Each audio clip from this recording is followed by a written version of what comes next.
You're listening to the New York Sports Show, the #1 all New York sports podcast. Hosted by Dominic Konareski. Devin Booker is the next Kobe Bryant. Yep. I'm saying it on national television. Devin Booker said it. is the next Kobe Bryant. Yeah. It is official. His first playoff appearance. And the brother's a #1 option, averaging over 28, dropped 40 in a triple-double in the first game of the conference finals. And just the way he plays, he's an assassin. And guess what? This Clippers team, you need Kawhi back to knock that kid off. Hello and welcome to the New York Sports Show, your #1 all New York sport podcast. I'm your host, Dominic Konareski. Now, very recently, we had Stephen A. Smith do one of his famous hot takes. And we all know what this hot takes, sometimes they're just the most off hot takes ever that either make no sense or just so foolish it's laughable. Most recently, he said that Devin Booker is the next Kobe Bryant. Now, I don't think that's laughable. I don't think it's a crazy hot take. Do I think he is? I don't know, but we're going to be comparing some stats here to see if he is on track to at least be similar to how the late, great Kobe Bryant was in what was a historic Hall of Fame NBA career. Now, right now, Devin Booker is in the playoffs. We're not going to really talk about the playoffs or anything like that. We're going to compare regular season stats. Now, when I mean regular season stats, I mean the first 5 seasons for each player. Devin Booker just finished his 5th regular season. And then, of course, Kobe Bryant, he did a lot of seasons. So, we're just going to take those first 5 out and see where these two players were after those 5 seasons. So sit back, subscribe if you like the vibe, and let's get right into things. Okay, so we're going to start off with Devin Booker. Of course, this year was a truly breakout year in a way when you look at it. He really got a name out for himself. I mean, yes, the last few years he has been a star player, but this year, though, I feel like he got the most publicity possible. Yes, it's mainly because his team did absolutely great this season, but he played a big part in that team's success. So we're going to start off with the most recent regular season, 2020-2021. You have the Phoenix Suns. He's always played on them in his 5th season, shooting guard position. In 67 games, he started all 67, getting 33 minutes out on the court. In those 33 minutes, he got 25 points. Field goal percentage, .484. 3-point percentage, .340. And then free throws, he got around 5 free throws a game and an .867 free throw percentage. Now, that's solid, that's solid. And then when you go back to his 4th season in the NBA, 2015-2016, in 76 games, he started 51 of them.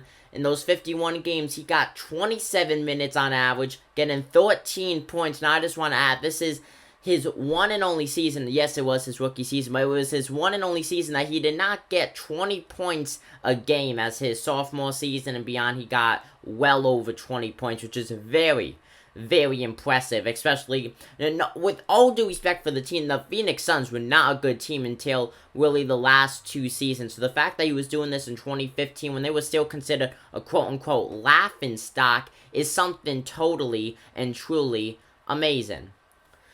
So, like I said, 13 points per game, and then field goal percentage, .423, 3-point percentage, .343.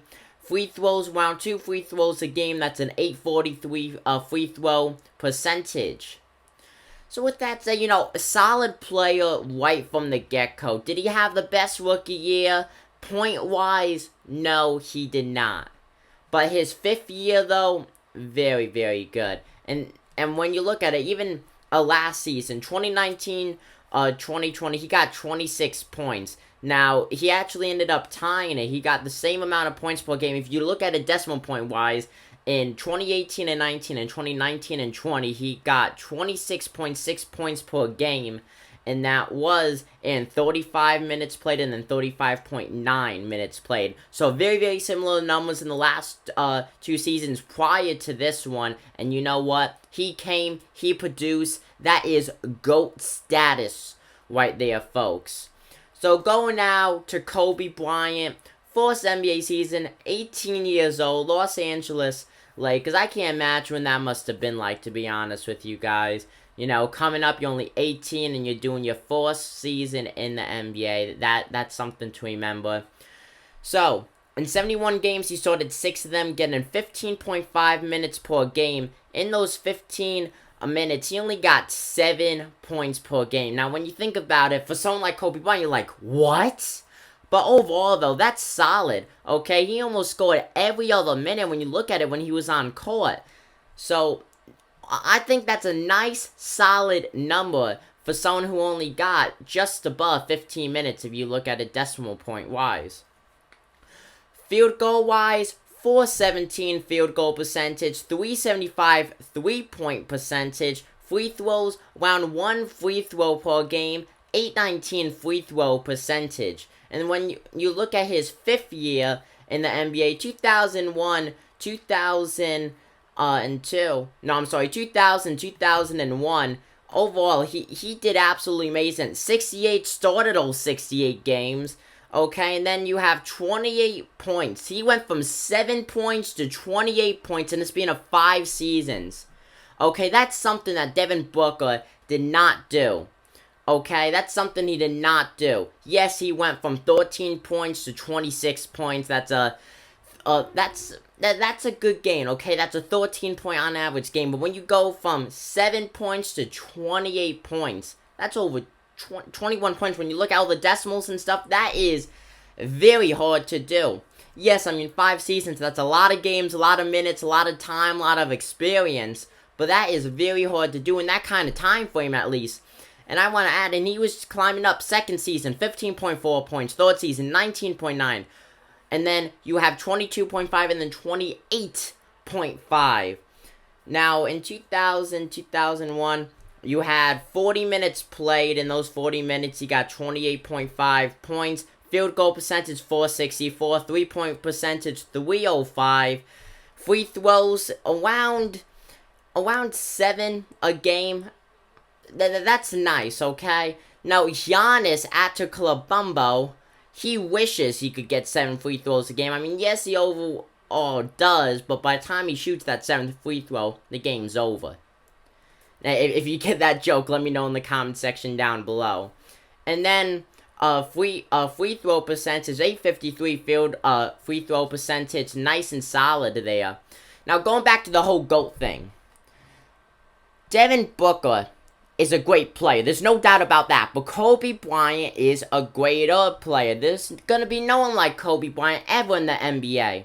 Kobe Bryant is a once-in-a-lifetime player. Once-in-a-million lifetimes. What Kobe Bryant was able to do out on the court is truly amazing. I know we were just looking at regular season, but let's say you looked at it in the playoffs. He did truly great things, and it really makes you wonder. Let's say he never retired and he still played to this day. Would it be the Lakers right now in the conference finals on their way to the NBA finals? That's something to think about, some food for thought right there. Comment down below what you guys think about this video. I'm your host, Dominic Conneruski of the New York Sports Show, and I'm signing out. Peace.